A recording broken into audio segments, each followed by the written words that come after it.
getting a little spooky around here. It's October 2022. Cookie Pocket. Spooky. That's all I have to say.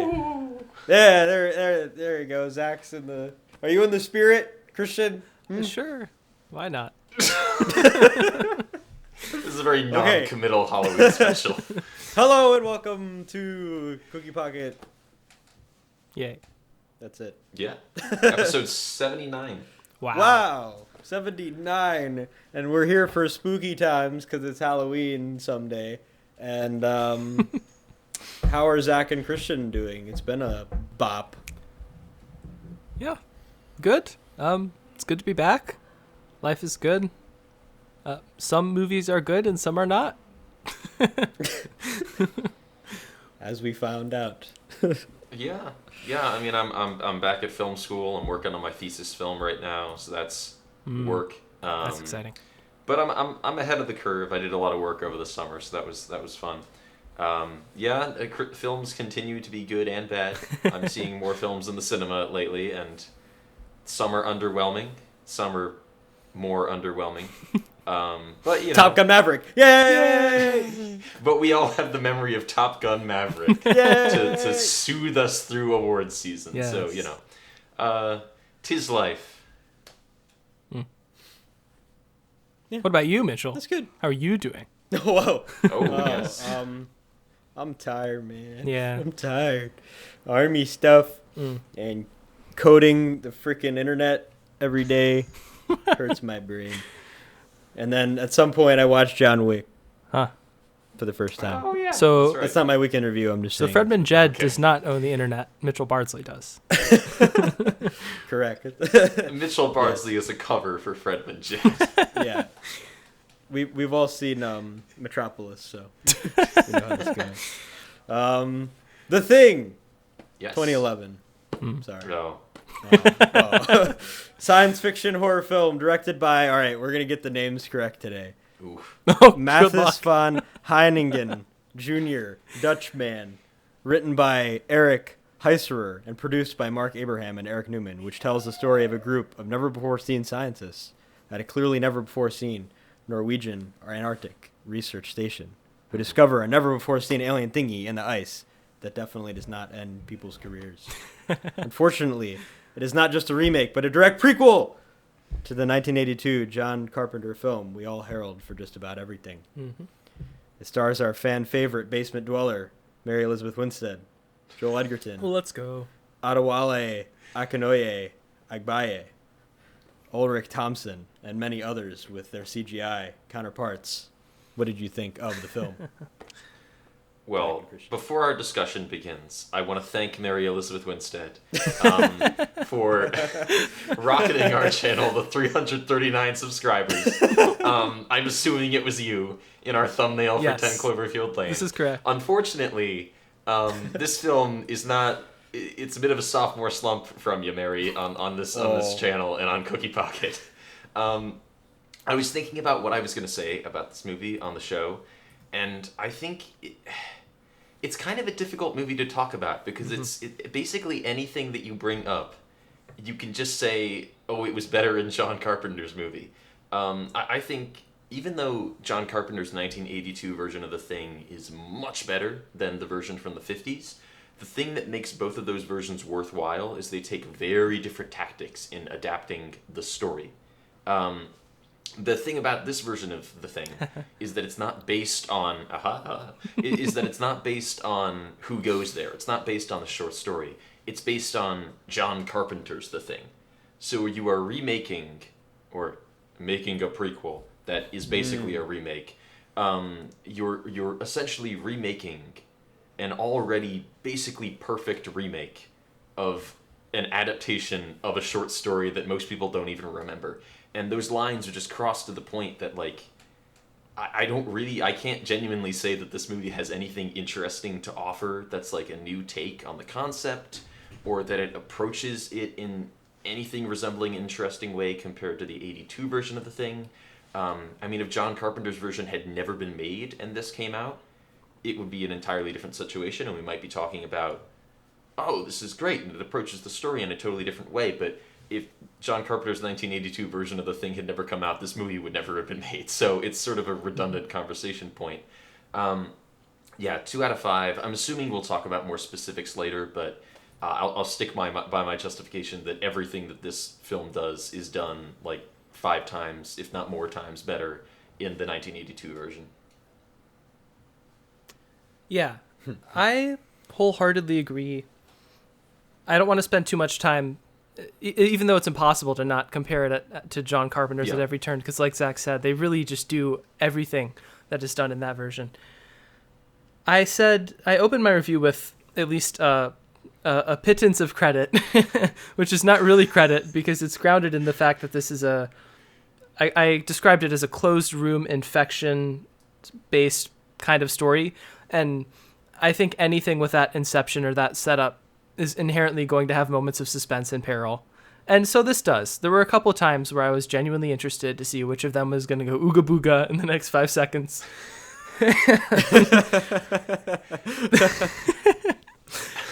And then the effects reared their head, and I was confused about whether it was a prequel or a remake throughout. And then both the sort of like post-credit scene-ish, mid-credit, whatever you call it, scene, was kind of cool. But then I was also just frustrated because if you're going to make it a direct prequel, why would you do everything exactly the same? Like, the setting is the same. The characters are essentially the same molds as in the first film. I mean, even Mary Elizabeth Winstead feels kind of like a stand-in for Kurt Russell and not much of anything else, despite the fact that she's not Kurt Russell. So, I don't know. Well, yeah, we have, like, essentially copies of Kurt Russell and Keith David as characters at the Norwegian base that are basically wearing the same costumes. Yeah. Like, are they all just cosplaying each other in Antarctica? What's going on? Yeah. Like, yeah. And the same beats happen. Like, there's a point in time when the flamethrower malfunctions or whatever. And aside from, like, a 2-minute thing about dental fillings, the way that they plan to test each other is pretty much identical. Yeah.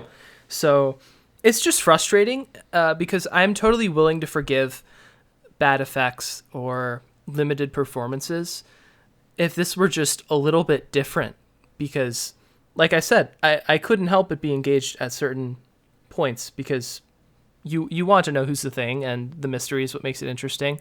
All it has to do is present that in a slightly different way, and even if it's obviously not as good as Carpenter's The Thing, at least then you're puzzling it out in a different way than being like, oh, I know how this plays out because I saw it in Carpenter's The Thing, and it's the same thing. Yes.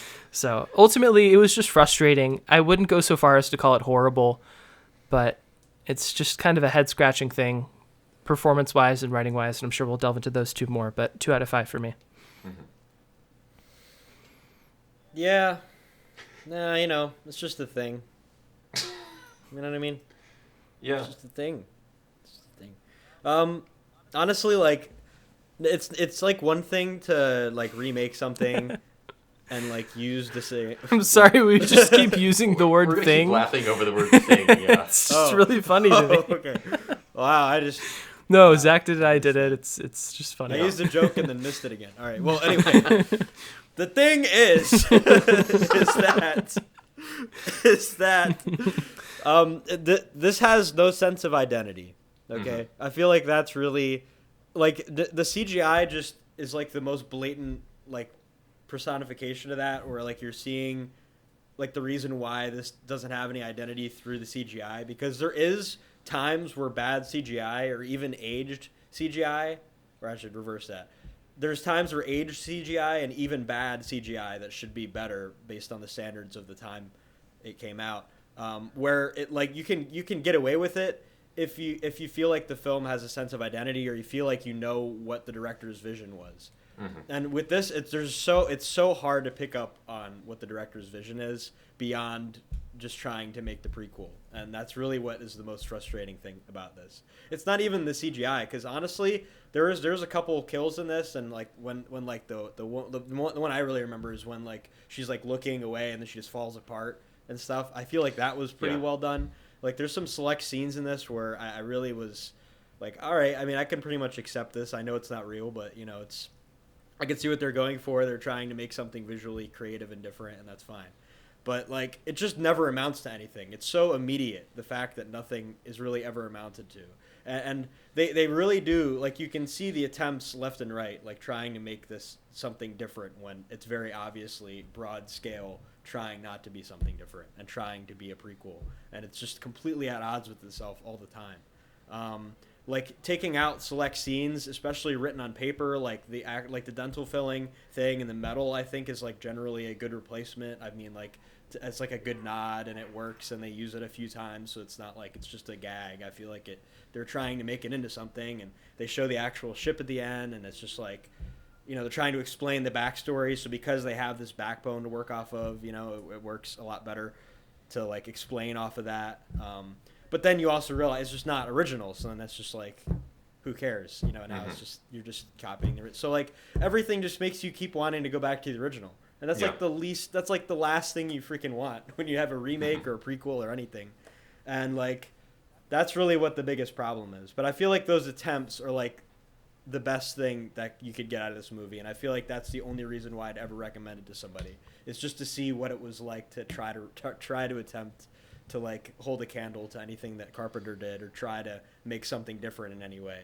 So that's why I gave it a 2 out of 5. But I used to say that this movie wasn't good, but it was sort of interesting to watch because they put a lot of effort into setting up the things that you see in the Norwegian base at the beginning of the Carpenter version. There's like an axe in the wall in the Carpenter version in the Norwegian base, and you see how that axe got in the wall. You see why the thing carcass outside has 2 faces. But on this watch through, I just thought like, well, hang on. I guess that's kind of cool, but like that totally deflates the beginning of Carpenter's version. Like the whole reason that the beginning of that film is scary is because you're like, what happened here? There's an axe in the wall, there's this thing with 2 faces, what is going on? And so to be told how all of those things happened in extreme detail is, it seems very misguided. It feels like The Thing fan service for people who know that they like John Carpenter's The Thing and are passionate about like the creatures and like the lore of the film, but don't really get or appreciate why it works as a movie.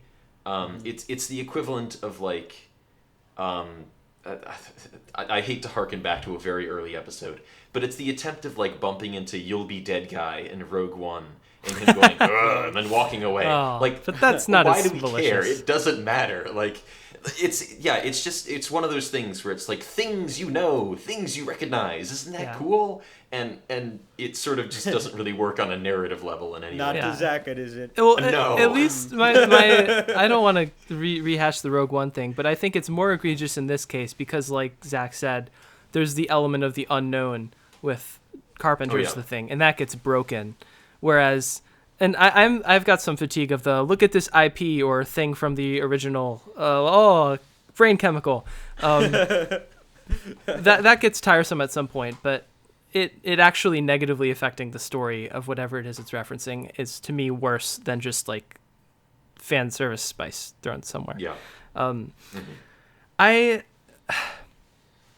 don't know. I don't even know where to start. I'm just frustrated, and I think what stuck with me is the dialogue. There's like one little beat of dialogue that I liked, and it's probably just because I'm from Ohio and I support Cleveland sports. it's when Joel Edgerton, his character, I don't know his name at all, asks Winstead about how the Cavaliers are doing, and she's like, I don't follow football, and he's like, it's basketball.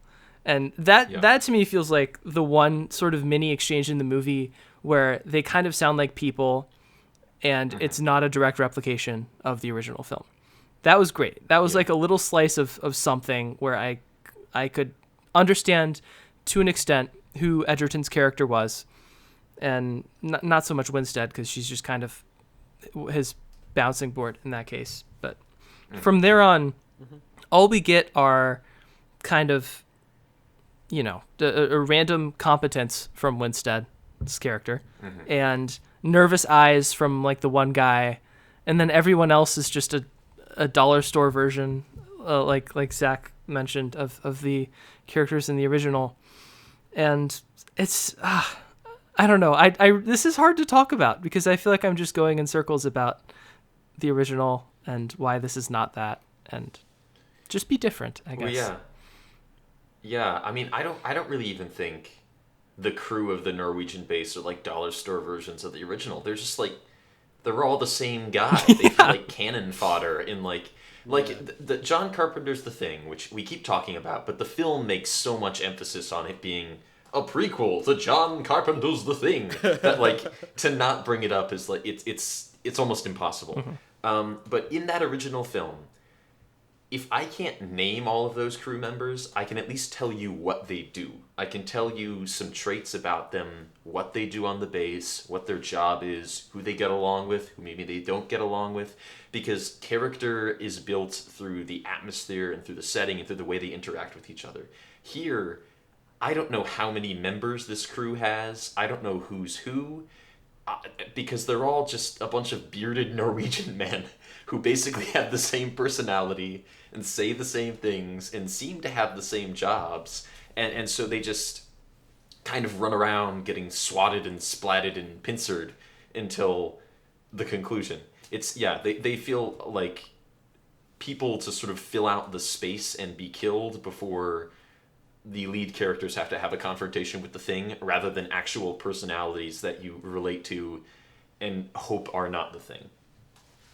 And I think that one of the biggest driving forces of the original is just the anticipation of the unknown. Like literally, the unknown is the most scariest thing, and like even if you watch the Thing from Another World, like the way that movie played off of like having zero knowledge of any possible way how this is going to play out or what it is or what it does.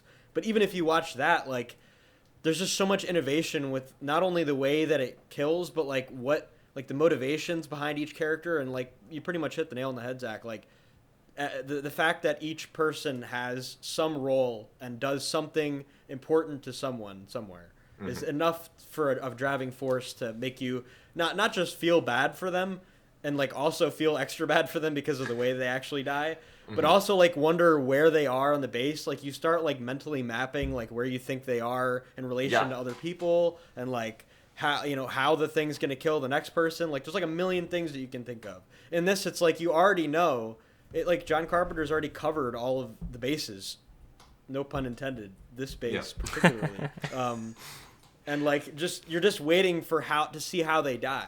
And all that anticipation being built up, and then basically relying mostly on the CGI and how creative the deaths are, makes it into a super generic slasher movie that's copying off of something greater, and that's what it comes down to.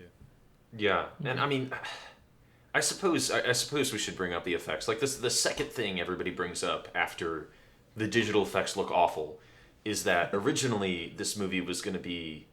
It was meant to be like a big return to practical effects. They hired this creature effects studio who were a good chunk of the way through making a lot of really cool looking practical effects that essentially would have done much the same thing as like the effects that we see in CG in this film. And it was meant to be like a big vehicle for practical effects. I don't really think that's a reason to remake The Thing, but it would have been something to talk about and something to praise. Hey, this remake was kind of unnecessary, but the practical effects really made good use of updated modern technologies. But at some point there was a board meeting and some producers said that they didn't look modern enough, and so they got covered with digital.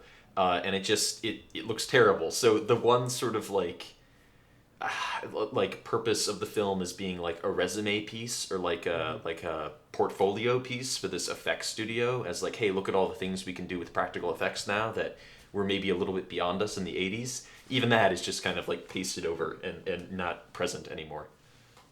Yeah, I want to hone in on a couple little scenes that bother me, if that's okay. Oh yeah. And I understand that in high intensity situations and just in horror in general, characters make ill-informed decisions, emotional decisions they do things that are unintelligent or unwise. But there's always a bit of a limit to that for me. Sometimes that gets pushed too far, and I think there are a couple scenes here that either do that or just don't make any sense. The one being when they're all just kind of circled outside after they've burned a remnant of the thing, and they're kind of coming to the realization that any one of them could also be the thing. And Winstead gives this long speech about how they have to be careful. They have to follow this plan where they cut off all the transportation, and we'll all get tested and whatever. And all this like logical, temperate next steps to take to make sure nobody else dies or gets infected or whatever. And then she's like, we have to believe in this plan. And then they all split up. Two of them go to the vehicles, and two of them like go to set up the test or whatever. And then the majority, like 6 to 8 of the rest of them, are just left to do whatever they want, I guess. And it's just like, what about this conversation we all just had about not doing that? And then we have this whole thing with the dental filling because the thing can't mimic inorganic material, which, like, fine, sure, it can't.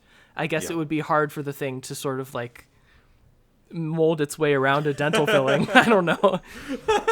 But at the same time, we see the thing wearing human clothes, and towards the end, this is a big spoiler, she's talking to Edgerton's character, and she's like, you know how I knew you weren't the thing? 'Cause of your earring or something. And then he like reaches for the wrong ear. Why couldn't the thing just put the earring on? Why couldn't it just duplicate his ear and then wear the earring? Just forgot. Well, I think forgot. I think the thing with Edgerton is that it imitated him and lost his earring, like it fell off in the imitation while it was absorbing him, and then it went, oh, she knows about the filling, so I got to put it back in, but it put it back in the wrong ear. So that one I'm not as like. On. But like the clothing is a good point, because in the original they find that ripped pair of that like ripped set of long underwear in the trash, and they're like, oh, it rips through your clothes when it absorbs you.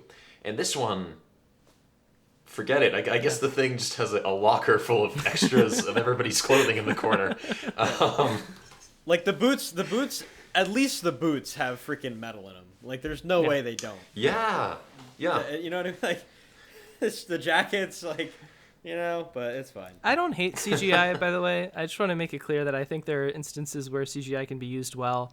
And 2011, I mean, we're at the point where, I don't know, I guess Iron Man came out. We're not really in the thralls of the MCU yet, but we're getting to the point where CGI has become close to a mainstay in blockbuster productions. This is, let's see, Universal Pictures.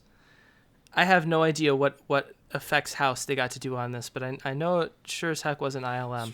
Strike Entertainment. Yeah, so Strike Entertainment. I'm not familiar with Strike Entertainment, but they're distributed through Universal Studios.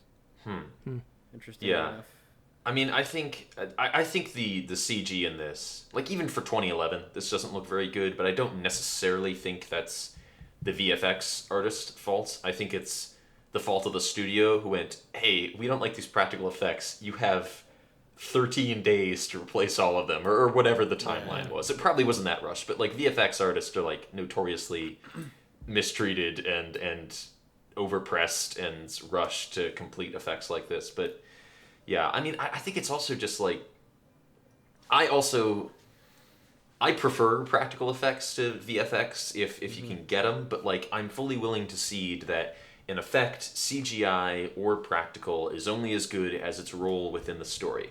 I'm a big Doctor Who fan. I've been rewatching a lot of early Doctor Who with my girlfriend lately, and a lot of that early CG. He's not single, ladies. Looks pretty poor. Yeah, that's a little boast. And a lot of that CG looks pretty poor, but I still really like that show because the way that it uses the CG and the role that it plays within the story feels appropriate for the narrative. It communicates something, so I'm fine to kind of overlook the flaws.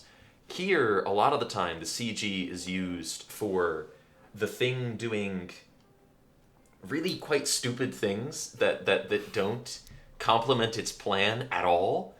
Like, In the original, or in the 1982 version, Here we go. the thing... Here we go again. The thing reveals itself only when it needs to. Because the thing is trying to blend in so it can get off of the base and infiltrate civilization. So only when it is backed into a corner and is directly threatened by someone that can potentially destroy it does it reveal itself. Here, the thing reveals itself whenever the audience might be getting bored. And so there's no real narrative purpose a lot of the time, and a lot of the time it goes directly against its plan. The thing is on a helicopter that is on its way to civilization. They have to land, but he could very well still make it out, and it decides, forget it, I'm going to eat this guy. And it's just, it's frustrating, like Christian has mentioned, because it seems like, I'm gonna mention a guest in season 2, Dylan from the Bargain Bench podcast, reviewed this film a couple years ago on Letterboxd, and in his review he mentions that in 2011's The Thing, things don't really happen because they make sense for the plot. They happen because something similar happened in the 1982 version. And just the shadow of that previous film hangs over this entire production, where it feels like it has to recreate the beats and action of that first film, even if it doesn't really make sense for its own script. Yeah. And I'll just say, I keep reverting back to the original. I think I'm more than any of the flaws frustrate me. I am frustrated by, I think had I not seen Carpenter's The Thing and seen this, I probably would have been a lot more forgiving, and I probably would have landed on a 3 or a 3.5, just because, like I said at the outset of this, the bare bones of the story are so compelling that even when it's done in a somewhat slapdash way, it's still effective.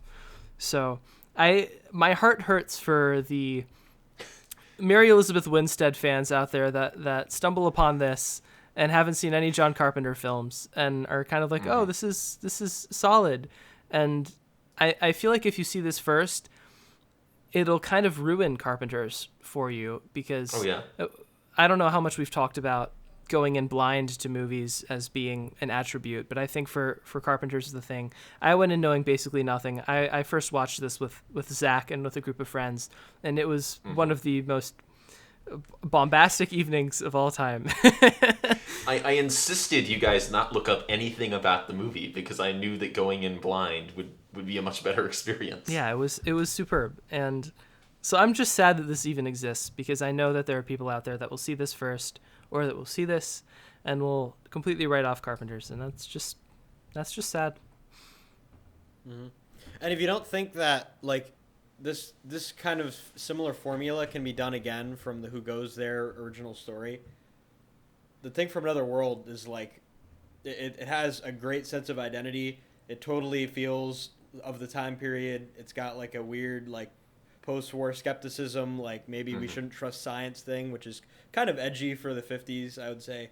And I just like, there's just so much to get out of like the character drama, and the acting's pretty solid in it, and really it's more about that than anything else. But even then, there's like one surprising moment where like the dude in the bodysuit's completely on fire, and that's like almost never been done before, I don't think. That's just like a great example of like, you know, you can totally have a sense of identity, and there's no excuse. By 2011, like there's no excuse that you should have tons of creative ways of getting around this. And I'm sure, honestly, based on the types of horror films that we've seen recently, I feel like it being remade now would actually make a lot more sense, just based on what I've seen recently. And I know that sounds really dangerous to say, because I'd rather just have it not be remade at all, obviously. But if there had to have been a prequel, I just like the way that effects have been done now, and how like the number of directors that have come out with really intentional, slow burning psychological horror. I feel like something in that realm, maybe in the same universe or something. You know what I mean? I'm not trying to give too many ideas out, but just like, I don't know. I wouldn't blame the time period on it either, though. It's just, as we've already said, it's an amalgamation of the struggles of this director, and He like directed one other thing in 2020 on Netflix. It was like some Dutch war thing, and poor guy. I don't know. Yeah. I don't know what's going on with him. I saw in his bio on Letterboxd that, and I don't mean this as a burn or anything. This is work is work, but it says he's worked on commercials for big international brands such as Toyota and Pepsi, and I don't know. I think in anything where you're going to use CGI as often as it's used here, you need either a George Lucas-y type or a like effects acquainted director, or you need like anti-art previs department like Marvel. So at least you have that all like planned out, and you know it's not going to look terrible or take the viewer out of it completely. So I kind of feel for him. I don't think, and I mean, on top of the fact that it wasn't his decision to make it CGI, you know, it's just a really tough spot to be in for any creative, I think.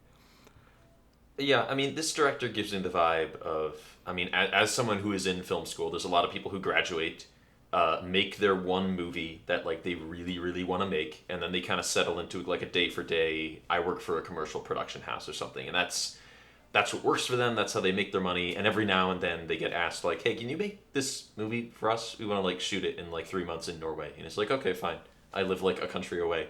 And I think that's kind of the vibe I get from him, because I didn't look up much about his first movie, but his first movie, I think he wrote, produced, and directed, and was like a passion project for him. And I think it got pretty good reviews. So that's the kind of thing that's like, I really want to make movies. This is the thing I want to make. Okay, if something else occurs to me, I'll make a movie again. But for now, I'm just gonna kind of like make what pays the bills, and that's fine. No shade against that whatsoever. But I do think, yeah, I agree that kind of comes across in this film, because it's a very kind of workman-like film. Like the cinematography is like fine, the direction is okay. You can tell what's happening. It's just a totally okay film. It's a totally okay film that is made worse by comparison to the thing it's based on. Yep. Yeah. Well, all right. Any other final thoughts? Gosh, I don't think so. I really like Uncle Owen and Ramona Flowers, but I did not love them here. They did their best. But, yeah, 2 out of 5. Sad face. Yeah, I mean, I'll jump off of you, Mitchell, saying that this could be remade now, maybe a bit better than it was in 2011. Like 3 years ago, Blumhouse were talking about remaking this as like a very loyal adaptation of the original short story, which, you know, Blumhouse are hit or miss. They do have an Oscar winner under their belt with Get Out. And they did make Whiplash back in the day. But a lot of their other stuff is kind of And at this point, it looks like that's probably not happening. I think the pandemic might have put a spike into a lot of their planned stuff, because I heard about that in like 2019. I heard about that. So it might be totally canceled at this point, but we might see another remake of this within our lifetimes. Yeah. If it's Sad Boy Hours. If they're going to remake it, be loyal to the story completely, or do something totally different. Like, it doesn't need to be creative. You have the same premise. You just need different characters and mildly different deaths and infection happenings. That's like all you need to make a Thing sequel interesting. Like, it's so simple. Just do it like that. Anyway. Yeah. I'm done now. Or like, everybody, I think, with the Thing fixates on like the absorption and how it can change shape, which is fascinating and provides a great like display for practical effects. But in the Thing from Another World, he's a giant vegetable man. Like, you don't need to do the same thing. And the Thing from Another World is pretty good. Like, you don't need to do like the same thing. People will be interested and drawn in if you make a good movie with the compelling premise provided by that first story. You don't need to do the same thing. The thing. The other thing I just remembered. Maybe it's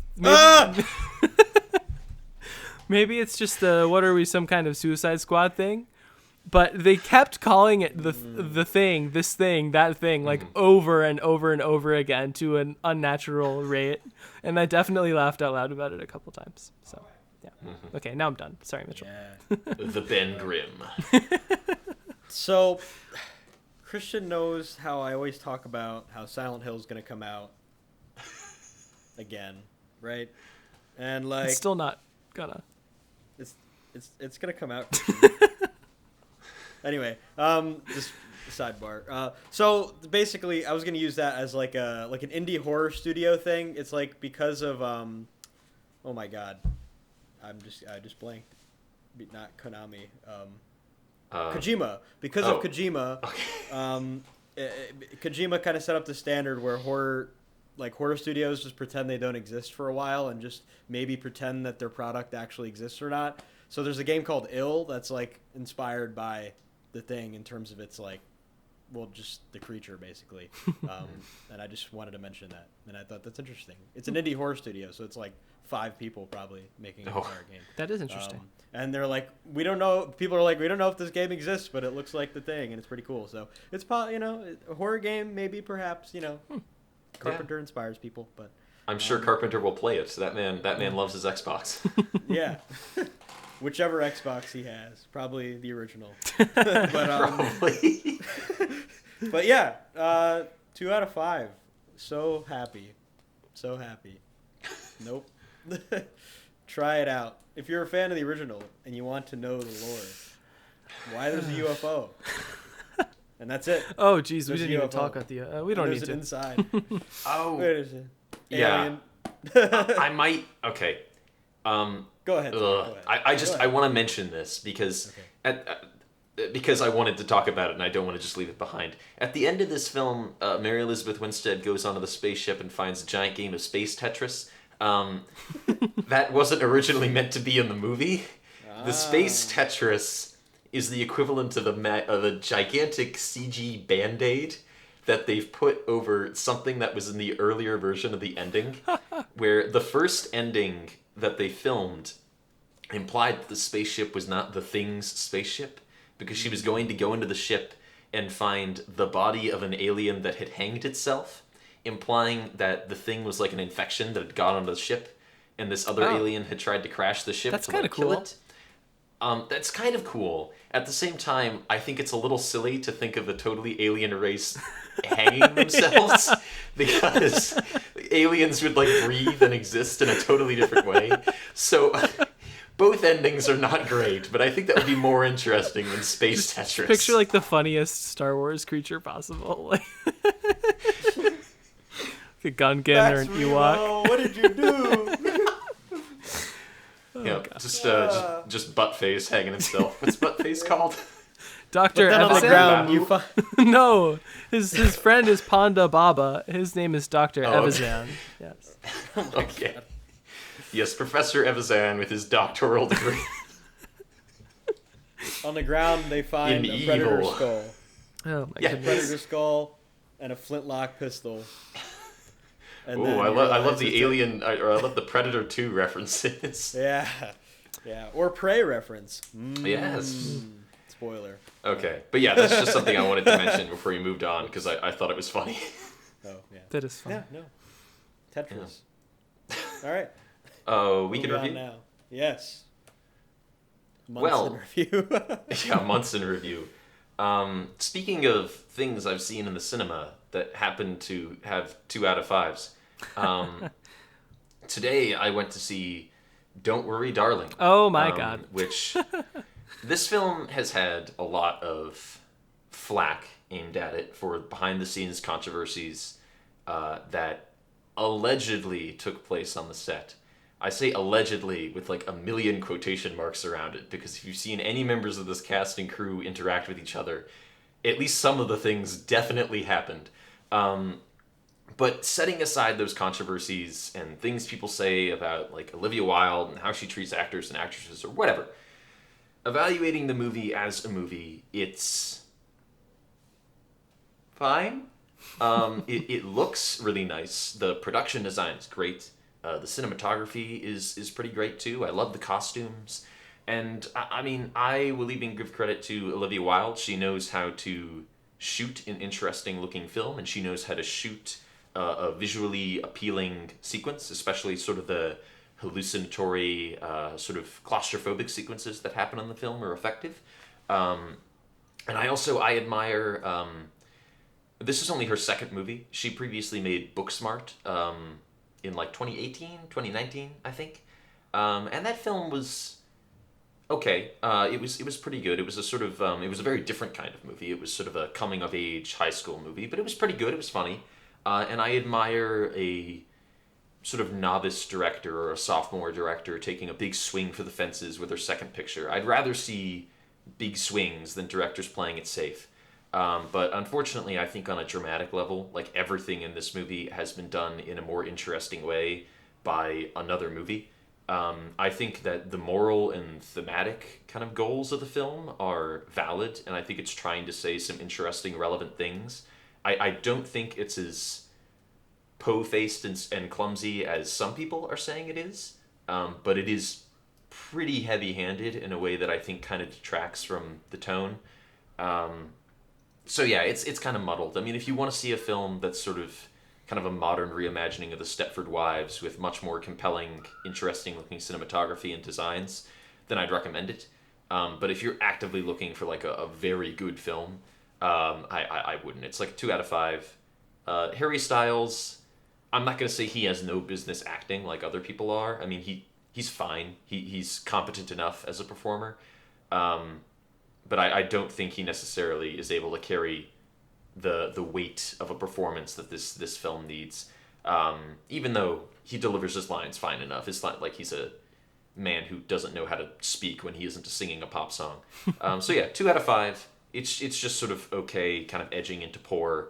I don't think I'd recommend seeing it in the cinemas unless, based on the trailers, it really grips you and interests you and looks good to you. Well, that's about all I needed to hear on that. Let's keep things current as possible. I saw the Netflix original film Blonde, directed by Andrew Dominik and starring one Ana de Armas as Norma Jean, not Marilyn Monroe, or so it purports to tell you. So it's difficult to decide where to start here, but I think it's important, before I dig into this, to establish that I think the sentiment "let Marilyn rest" on its own is not itself a review of Blonde. It's just not. It's a statement of how you feel about her legacy, and I'm not even commenting on its validity at all. I certainly think you could argue that there is validity to that viewpoint. Alas, it is not a review of the movie. So, I think as much as possible, we should try to separate our preconceptions of how we feel about the fact that there's a Marilyn Monroe movie from the movie itself. All that said, I think that this is a pretty spectacular, and I'd call it a spectacular disappointment, not because it's astonishingly bad, but because it leans into spectacle so much and derives so little from it. I've heard people describe this as trauma porn, as exploitative, and I think you could certainly make a case for that. My issues with it are more particular and more based in what I think Dominic's goals were. At the outset, and in almost every trailer that this is pumped out, there's a lot of discussion around the idea that Marilyn Monroe is not Norma Jean, and this movie being about who is Norma Jean really when she's not on screen, when she just gets to be herself, when she doesn't have to project this persona over her being all the time.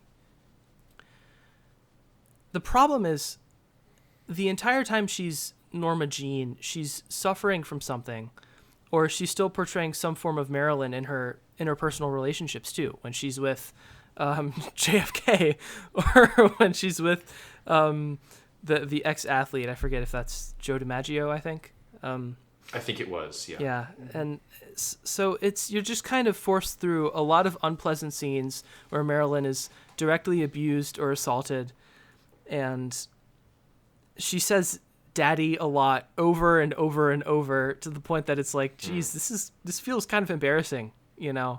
And it's just so overwrought. And this is something that I guess Andrew Dominic has been dwelling on and has wanted to make for over a decade now. And, you know, maybe if you have no qualms about exploitative cinema and you're all about feeling, I don't hold that against you. If you think this is a masterpiece, there's a select minority that adore this and think that it's triumphant. But my bigger issue with it is I don't think it does what it sets out to do at all. I think it does no exploration whatsoever of the difference between Norma and Marilyn, and is basically a glossy, overlong spectacle of all of her suffering. And Ana de Armas is like reasonably good, but I can tell that it's somebody playing Marilyn Monroe. And there are at least a couple instances where her accent kind of breaks through into her performance, which I think is kind of a problem because obviously Marilyn Monroe is not from Cuba like Ana de Armas. So, you know, that I found that would be kind of ironic. Yes. I found that slightly distracting at times. But I gave it a 2 out of 5. He certainly takes some big swings here, and some of it's really artfully shot, but golly, spectacle of disappointment. So, birthday, Mr. President. Oh, go ahead. I was going to say, based upon the film, what kind of, because I have not seen it yet, but there's an interview that Dominic gave where he kind of spectacularly trips over his own feet, and really, in the way he's answering these questions, doesn't really seem to have any like interest or like admiration whatsoever for Marilyn Monroe and the way he's answering these questions. Does that come across in the film? Does the film seem as disinterested with anything regarding Marilyn Monroe as he does? No, I think that's a fair takeaway. And the film is not itself based on Monroe's life. It's based on Joyce Carol Oates' fictionalized novel based on her life. So, and then I guess, I don't know anything about Marilyn Monroe, but I guess as a result, the film takes a lot of liberties with what exactly she does and how her relationship with JFK and anyone else is depicted. So I think he's all about the spectacle and the, you know, sheer craziness of her existence, but it's so unfeeling and overlong, and, you know, I almost wish that it would be honest about being an exploitative thing and not sort of fronting as an exploration of the difference between Norma and Marilyn. And maybe then I could at least reconcile its goals better. But no, I really don't think he cares about Marilyn that much, if at all. Which is fine. Well, we're going to stay... Sorry. I mean, I don't think you have to love Marilyn Monroe to make a good film about her. I just... No. Whatever. It's not good. Well, I'll tell you about somebody that people love more than Marilyn Monroe right now. That exploitative cinema-ish, not really cinema. Huh? What, Zach? What do you think it is? I'm trying to exploitation. Nathan Fielder. Oh. Okay. I don't even know what that is, Zachary. From Nathan For You. My gosh. And, everyone at this college rehearsal. is trying to get me to watch this freaking show. Ugh. It's good. Anyway. The rehearsal is good too. Anyway, Dahmer. Oh, dun, dun, no. There it is. Monster. Dun dun dun. The Jeffrey Dahmer story. Dun dun dun dun. Yeah. Interesting. That's exploitative. Okay, Let's be honest here. Evan Peters is hot, not Jeffrey Dahmer. I see that a lot on Letterboxd. It's a pretty good show, okay? It's a pretty good show. It really wants to be comprehensive and try to show all of Dahmer's life from freaking birth and try to leave it up to the viewer how he became the way that he was, and they kind of leave it towards the end with that perspective that we don't really know, and we're never really going to know how he was, why he was the way that he was. And I feel like that's generally like the perspective, like really the only fair perspective you can have of like a serial killer, especially that high profile. And then a lot of racial justice things mixed in, which I think is kind of standard for Netflix. And I think, I mean, in terms of its execution and like accuracy to real life because I did do research just so I could speak on what actually happened, and I think for the most part it's not really like exploiting what actually happened on a political sense, or that like it's I don't feel like it's really over exaggerating anything to a super large extent, but like it's just really hard to implement when it's like an evil villain origin story into like a documentation of terrible events that happened because of it in real life, and then going into the politics of it. It feels a little bit jarring, but overall, like the actual performances are really good, like representing the actual people in real life. Apparently there's a lot of families that were frustrated by the fact they were even portrayed at all. But honestly, like Evan Peters does a fantastic job. And I'm totally convinced, and I think that says a lot about his acting capability. Also, Richard Jenkins is a standout for me. His dad does a fantastic job. But like you can't avoid the fact that just trying to portray this event, not only trying to portray the political implications afterwards that are still like a mainstream topic, while at the same time trying to completely go through this person's entire psychology by going through the events sequential or in a certain way, which is actually done pretty well, the timeline wise. But it's just like, yeah, I get the horror factor, the shock factor, the fact that it's real people that died is definitely hits hard. But I will stand by the fact that it is exploitative and it is like taking from real events that happened, and it's not educational. It's not meant to be educational first. It's meant to be a shock factor, and that's like my biggest problem with it, honestly. And I feel like that's unavoidable. I gave it 3.5 stars because it really is really well made. The dialogue's really well written, especially the courtroom scene is almost like frame by frame exactly how it happened, and it's very seamlessly moved into the story, and the actors give really like convincing performances and everything. But like, yeah, it's just one of those things where you just can't get around what actually happened. And I mean, it wasn't that long ago, but like, it's like the family still exists, and they didn't need to get permission because it's a public trial, and all the events were done over and over again for like 3 decades now. So like, yeah, I would say it's trauma porn to an extent, but it's also undeniably pretty well made, despite some major liberties it takes to insert melodrama, as you would expect. Yeah, I mean, I think this is another one that I haven't watched, but reading up on the controversy about it, I mean, I think a lot of the exploitation... I think the exploitative angle and the angle that frustrates families of the victims and has people sort of up in arms about the show isn't really even the show. It's the show's audience's reaction to the show, where you have these college students in their 20s and like middle-aged soccer moms who watch this stuff like it's like CSI. It's their like Sunday night thing. But like to people who like lived in Milwaukee when it happened, or were relatives of people who were killed by Dahmer, it's like their legitimate trauma being put on as like a play for the paying masses, and that is, I think, what makes it kind of gross, is the way people sort of absorb it and kind of take it in as entertainment rather than content that should actually mean something to you, as like a recreation of what actually happened. Yeah. No. I still highly recommend watching it, and I think the pacing and the way they actually go about the timeline is not like in sequential order. Like they go back and forth a lot, and it really does explain like some pretty interesting things. And it's hard to get over. I don't know, for me at least, but I can see what you're saying though. I do think a majority of the uproar about it right now is an audience reaction to the audience reacting to it, for sure. I think there was definitely a lot of care taken by the creators to make sure they're trying to tell a certain story a certain way, and I think the director's intent comes across. But like, yeah, it's just I guess it's an unavoidable risk now. Yeah. Really.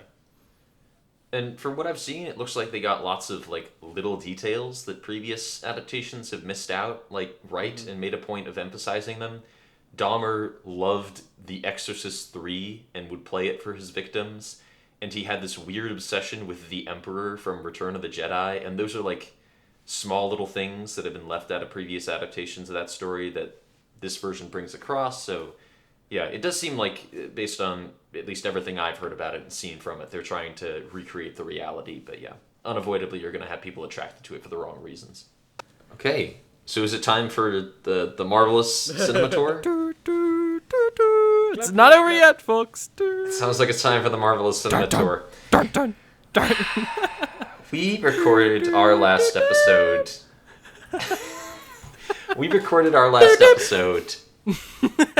In August, which means that I have had like a month and a half since the last installment of the Marvelous Cinema Tour.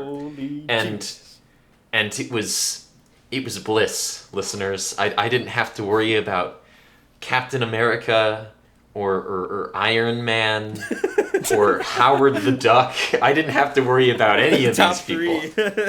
And now they're pulling me back in. Just when I think I'm out, they pull me back in.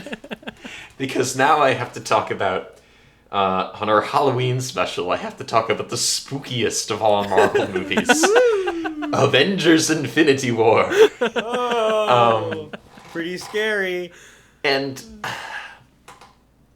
okay, so obviously this was a major event when it came out. This film is a very big deal for people who grew up with these movies, and for people who have even just been going to see these movies for the 10 years that preceded this film coming out.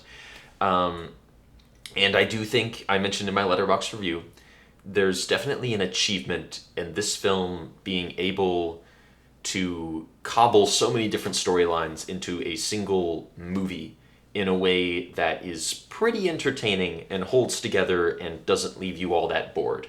In a lot of ways, it does feel like an installment of like a big arc in like a comic book series, where you pick up like a single issue and you flip through some pages and you go, what is happening? A raccoon and a tree and a Norse god are interacting with Peter Dinklage, giant Peter Dinklage, on a burnt out star trying to make an axe. And there's a wizard fighting a purple man on a destroyed planet. Clearly, I need to go back to issue 1. Like, it does capture that mood and feel of reading a comic book. But at the same time, as a movie, I think this has, if I'm judging it as an actual film and not as a part of the Marvel Cinematic Universe, as a part of the Marvel Cinematic Universe and as a narrative achievement in that regard, it's a 4 out of 5, and I do applaud their being able to hold so many things together. But as an actual movie, this is not really a movie. There's no real plot or escalation of story, and I mentioned this in my Letterboxd review. It really is just like 2.5 hours of people punching each other, and it really, like, I don't think it's a very rewatchable film. About 2 days ago was the 3-year anniversary of a Martin Scorsese interview where he made kind of an offhand comment because somebody asked him about Marvel films, and it entirely changed the scope of how people talk about Marvel on Twitter. And I do, watching Avengers Infinity War, I couldn't help but think of that interview and of him saying, I don't really see Marvel films as cinema per se, although I do think they're very entertaining as sort of a roller coaster ride type experience. Because judging Infinity War as a film, there's really not much filmically there other than the fact that it was filmed on a camera. But as like a story, as a narrative, as a piece of cinematic drama, it's really missing a lot of what you need to make a movie. As an action-packed thrill ride, though, it's got everything you need. You stick somebody on a little cart and put them on this ride in Universal Studios, and they're going to come out the other side going, man, I had a really good time. So I think this is a real achievement as kind of the arc of a roller coaster right before you go down the hill and everyone goes, woo! But as a film in its own right, I do think it's easy to criticize. And I think in about 30 to 40 years, people are going to watch this film, and it's going to mean nothing to them. because without an emotional attachment to those characters and to the films that came before, this is just connective tissue in a big story that if you don't understand or relate to it, it's like a fart in the wind. A 2.5-hour fart, but a fart in the gust of wind nonetheless. So 4 out of 5, I'm going to applaud the achievements. But if you don't care about Marvel and you aren't actively like invested in this long story arc that this is like the tipping point of act 2 on, I think it's difficult to actually compliment as a film in its own right. Next time, after this big bombastic experience of Avengers Infinity War, on our second Halloween special, because we are doing 2 this year, I'm going to be talking about an even scarier Marvel film. It's so scary, you might not even remember it at all. It's Ant-Man and the Wasp. Who's Ant-Man? So, if you're interested in hearing what I think of that film, or if you don't remember that film and are interested to hear what it's about, then tune in next time. This has been quite the fun tour. Oh my gosh. Right. I knew that 4 out of 5 would come caveated, but when you said in 30 to 40 years it won't mean anything, I kind of understand where you're coming from now, and I do see it a little bit, but I also echo all the positives. Well, the Earth won't exist in 30 to 40 years. No, I hope you're wrong. Well, we don't want to get topical. Cookie Pocket is a political safe space. I don't know why I'm doing my Jack Palance impersonation. Was that Stefan? Was that Bill Hader? I don't know. I don't know what that was. Everything is exploitative, okay? This is true. Everything's exploitative. Chris Pratt. Yeah, I agree. Mushroom Avengers Infinity Kingdom. War really exploited my time. Here we come. That's 2.5 hours that have been exploited from me that I'll never get back. The world's going to change, okay? Illumination knows what's going on. I haven't talked to one person that has not come back from that Minions movie and said it was great. I'm not kidding. Okay? Oh, I thought you were talking about the Mario trailer. No, but that's an Illumination movie. That's an Illumination movie, Zach. The scariest thing about this Halloween special is the lack of rails. The Infinity War of Illumination is Super Mario World, the movie. Okay? Or whatever the hell it's called. And then we're going to get peak cinema again with James Cameron, Avatar 2. You know when the last time we had a recession? Avatar and Modern Warfare 2. That's what we're having right now. Avatar and Modern Warfare 2. You know, like 2 years ago in season 2, when you posted that GIF on Instagram, which was when Zach doesn't host Cookie Pocket, and it was that thing from Call of Duty where the train derails for like 15 minutes. I've listened to enough NPR to know how these things go. / Rush Limbaugh. / Ben Shapiro. Okay. Episode, what are we, 79? We're 79. Wow. Next and we thing. still need... Well, we're running down. Official. Yeah. You're not out of this one yet. I want to get out of here. This Norwegian base is cold. Yes. Well, we're going to go back for 60 seconds, and Zach is going to start us off. Are you ready? Yes. He's ready. Okay, here we go. 3, 2, 1, go. Dollar Tree Childs. 2 out of 5. Mary Elizabeth Winstead listening to Who Can It Be Now by Men at Work. 4 out of 5. A Big Block of Ice because first movie. 2 out of 5. Norwegian Guys. 2 out of 5. Grandma Sex Jokes. 3 out of 5. Joel Edgerton asking about the Cleveland Cavaliers. 1 out of 5. Dollar Tree McCready. 2 out of 5. Boo! 4 out of 5. 2011 studio mandated digital effects. 2 out of 5. Referring to it as the thing over and over again. 2 out of 5. An Axe in the Wall because first movie. 3 out of 5. Among Us Sussy and Pasta.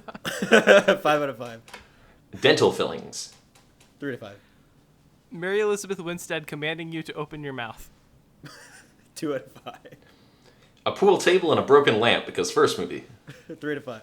Weird alien ship thing. 1 out of 5. A husky second. because first movie. Time. Clean.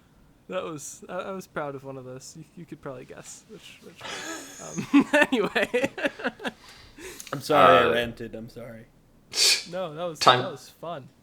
Gosh. Is it time to preview our next episode? It's time to view the preview. I think so. Let's get back on the rails. Okay. Yes.